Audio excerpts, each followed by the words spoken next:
Hi, I'm Dr. Allison Stevens, and welcome to the latest debate on History Speaks. Today, we are wrestling with one of the most fundamental tensions exposed by our modern digital era, the sheer proliferation of social media misinformation. And this challenge forces us to revisit foundational principles concerning free expression and, indeed, public order. Again, these are not the actual voices of President Lincoln and Dr. Castro. Yet, the arguments you hear today are based on their writings, speeches, and overall political philosophies. And the central question before us is profound. Does the unprecedented scale and speed of digital falsehoods justify governmental or platform intervention to protect the public sphere? Or is such intervention inherently a greater threat to individual liberty and the pursuit of truth itself? Now, to opening statements. We'll start with President Lincoln and then move directly to Dr. Castro. I will argue that the threat to established stability is now so severe, so immediate that targeted, pragmatic measures are necessary to ensure the Republic can endure the stresses of this digital age, much as we have historically acted to protect the very integrity of the nation during times of crisis. I will argue that the threat to established stability is now so severe, so immediate that targeted, pragmatic measures are necessary to ensure the Republic can endure the stresses of this digital age, much as we have historically acted to protect the very integrity of the nation during times of crisis. So, what about that concept of true freedom, President Lincoln? Well, the foundation of a free government certainly rests upon open discourse, but that freedom, as history itself teaches us, has never been absolute. Not when the very survival of the state or the safety of the public is genuinely at stake. My own experience in preserving the Union taught me that when nation-threatening forces, whether you call it treason or illicit activity, arise, the government must act with necessary vigor. The digital sphere, I submit, presents this kind of distinct and immediate threat today. We've moved beyond the theoretical. You see, we now have measurable material consequences. The spread of falsehoods has caused demonstrable financial disruption. Think of when a single false tweet triggered a 140-point drop in the Dow Jones Index in just 6 minutes. The estimated total economic cost of misinformation is, frankly, a staggering figure, reaching into the tens of billions of dollars annually. To stand idly by while deliberate deception undermines both economic stability and public faith, well, that seems to me a rejection of the government's core duty to protect the welfare of its citizens. Intervention isn't a moral preference. It's become a pragmatic necessity, born of duty. I believe the alarm is not rooted in duty, but in a panicked desire to restore the historical dominance of traditional institutions. You see, the internet has decentralized knowledge production. It allows the people to organize and speak without the intermediary of the press baron or the university scholar. This constant focus on misinformation, well, it's fundamentally a campaign by the old guard to regain control. But surely there's a difference between decentralization and deliberate deception. You champion epistemic objectivity, this idea that only established experts can determine truth. Yet the new technology exposes a shift toward what we might call intersubjectivity, where group consensus among the masses, among the people, establishes its own way of knowing. Trying to curb this shift risks imposing an immense cost on liberal democracy by creating a framework of state-sanctioned censorship and the claim that this content reliably leads to widespread aberrant societal behaviors. Frankly, the evidence is weak. It's often exaggerated simply to justify control. A government should never be granted the power to declare what constitutes legitimate and illegitimate claims when determining political truth is often well akin to shifting sand. That is a compelling argument, I grant you, rooted in the defense of free inquiry. But I must return to the immediate material threat. You characterize the alarm as rooted in fear, but I see it as rooted in accountability. While the empirical basis for a direct psychological link between every single falsehood and widespread violent behavior may be insufficient for, say, a doctoral study, the evidence of material harm is, I believe, undeniable. Material harm? Yes. When we speak of figures like $78 billion in economic cost, we are referring to quantifiable harms, things like market manipulation, investor fraud, the cost of responding to coordinated falsehoods targeting public infrastructure.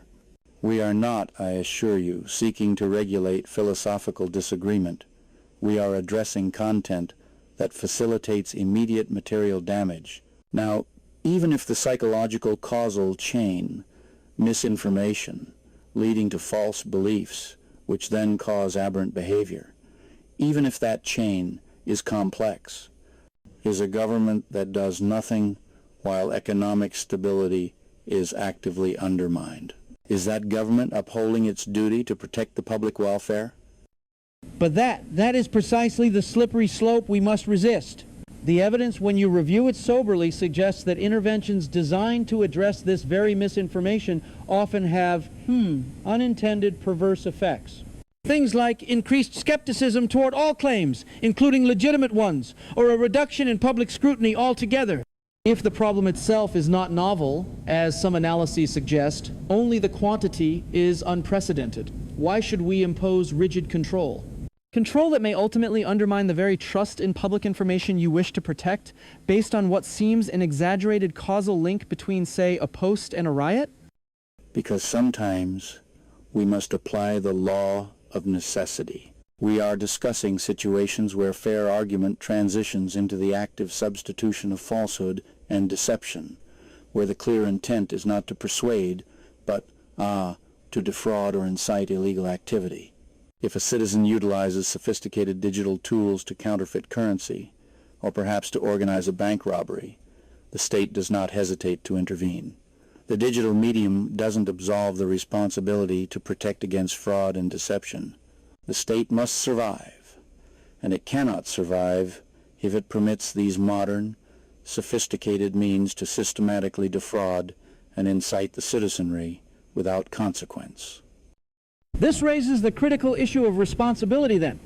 If you insist on intervention, the state must decide who executes this authority. Indeed, and on that point, I am not convinced that these digital platforms should be granted wholesale immunity simply because they host third-party content. Section 230, as it's called, in its current, rather expansive interpretation, has left platforms largely shielded from liability for a wide array of illicit activity. It encourages them perhaps to moderate content with little transparency or accountability. So you propose changing this immunity? I would support a pragmatic reform. Yes, one that revokes this immunity when a platform has, and this is key, actual notice of specific material or activity that is unlawful under federal criminal law and then fails to act. Immunity should not cover knowingly distributing content that is already criminal, things like child exploitation, certain financial fraud schemes. The government's objective must be to incentivize platforms to police responsibly, focusing on truly illegal acts, not political critique. You are attempting to grant the power of censorship and truth definition to the very powerful monopolies you criticize. This is a profound error, make no mistake. The avenues for speech have already become concentrated in the hands of a few key players. Removing Section 230 liability will at risk shifting platforms from neutral hosts to information providers. Yes, but the ultimate result, the real result, will be increased censorship of controversial or offensive political speech. That's not the intention. Perhaps not the intention, but the outcome. Platforms will inevitably err on the side of caution. Facing massive liability, they will suppress any speech that might attract scrutiny, which is precisely the speech necessary to challenge the established order. This move would institutionalize the power of corporate entities to decide what is orthodox in politics, compelling citizens to conform to their version of the truth. Exactly what we struggled against when defending our revolution against outside influence and corporate power. But we are discussing algorithms, are we not? Algorithms that actively amplify and recommend specific content. That action, it seems to me, transitions the platform from a mere bulletin board to an active publisher. Now, if a platform is algorithmically promoting material, especially material known to be criminal, should they retain blanket immunity? The goal is limited, to create a disincentive for profiting from illegal content, not, I repeat, not to create the threat of liability. However, it will be used to silence opposition under the guise of policing unlawful activity. History shows us this. The history of state control over information shows that any law meant for illegal content is quickly broadened to silence political dissent that threatens the ruling class. We must not be fooled. By permitting these dominant corporate players to decide what legitimate information is, you are essentially outsourcing the suppression of revolutionary thought to private interests. The danger is profound.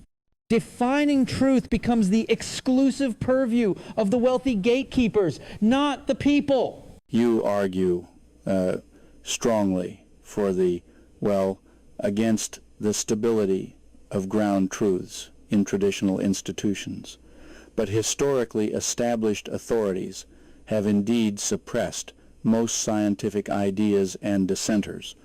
The Catholic Church, for instance, only formally pardoned Galileo in, 1992. My own political experience shows me that the established press and even government can easily conflate legitimate dissent with treason. Exactly. The fact that the internet facilitates this intersubjectivity merely exposes the historical reality that group consensus, often outside of elite institutions, is what ultimately determines objectivity. Attempts to target the shift are simply attempts by the current authority to prevent revolutionary thought from taking root. Why should we believe the established order now when they failed so often to recognize new truths in the past? I understand the necessity of resisting entrenched power. I do. And I acknowledge that institutions have historically been resistant to profound scientific or political shifts. But there is a crucial distinction, one which I believe must be maintained between challenging an established scientific paradigm and utilizing sophisticated techniques for organized fraud and deliberate political deception aimed at anarchy. A distinction drawn by whom? My actions against the press during the war, for example, were taken to preserve the entire constitutional framework, to preserve it against those who actively hampered the Union war effort and made explicit menaces of destruction to the government through outright disloyalty. I later instructed my military generals, if you recall, to be cautious with journalists, demonstrating that restrictions must be temporary, minimal, and aimed only at ensuring the government can maintain its ability to protect the Union itself. I was not seeking to suppress the heliocentric model, but rather to prevent the total dissolution of the Republic. That distinction is merely a political convenience. Who gets to draw the line between political critique and a menace of destruction? The ruling class always makes this claim against those who seek revolutionary change. If the people agree that the current structure must be dismantled, the ruling class calls it sedition or destructive falsehood. The effort to target misinformation today is simply an attempt to ensure that the current established definition of the system is the only definition permitted in the public square. I am not arguing, let me be clear, for the suppression of new ideas or genuine debate among intelligent persons. I am arguing against the propagation of deliberate falsehoods that mislead those perhaps who have less access to history and less leisure to study it. It is the duty, I believe, of a government committed to equality to ensure that the public square is not so poisoned by deliberate malice that the common man is unable to form a sound judgment. When expression transitions from fair argument to the active substitution of falsehood and deception, the government has a duty, a profound duty, to protect the citizenry from material harm, to ensure that we continue to have faith that right makes might. This foundational duty, it seems to me, transcends the intellectual luxury of permitting destructive lies to fester in the public square. The complexity, then, of the modern digital sphere forces us to reconsider the traditional bounds of liberty, especially when global platforms can be used to spread harm with such unprecedented speed. My position remains when speech genuinely threatens the foundation of the government and the well-being of the citizenry. Targeted legal restrictions are a necessary, if difficult, measure to ensure the Union, and indeed a free society, can endure. We must, as ever, dare to do our duty, ensuring that liberty remains tethered to law and, yes, to fact. And my position remains the desire to control the very ecology of information, especially when the scientific evidence regarding harm is volatile and the definition of truth itself is shifting, is a dangerous move toward intellectual tyranny by the established order. The challenge is not external misinformation, but the inability of the old gatekeepers to control the modern narrative. We should not use the excuse of social disorder to abandon the fundamental principle of open expression, regardless of how controversial the content may be considered by those in power. The profound difficulty, it appears, remains in balancing the integrity of information with the absolute imperative of free speech in this new environment. It is a tension. This tension is one that demands continuous vigilance, yes, and a commitment to the notion that the people themselves must have the freedom to decide what they believe without the specter of state or corporate censorship dictating their reality. And the debate over where that precise balance lies between preserving the structure of the Republic and securing the maximum bounds of individual liberty, well, that is one that certainly continues both within the material we've discussed and within the very soul of the modern republic. The tension that President Lincoln and Dr. Castro described is the fundamental issue of democratic societies, just placed into the modern context of social media and misinformation. In our era of fake news and expanding government encroachment on freedom of expression, where do civil liberties end and the role of government to protect those vulnerable to dangerous propaganda begin?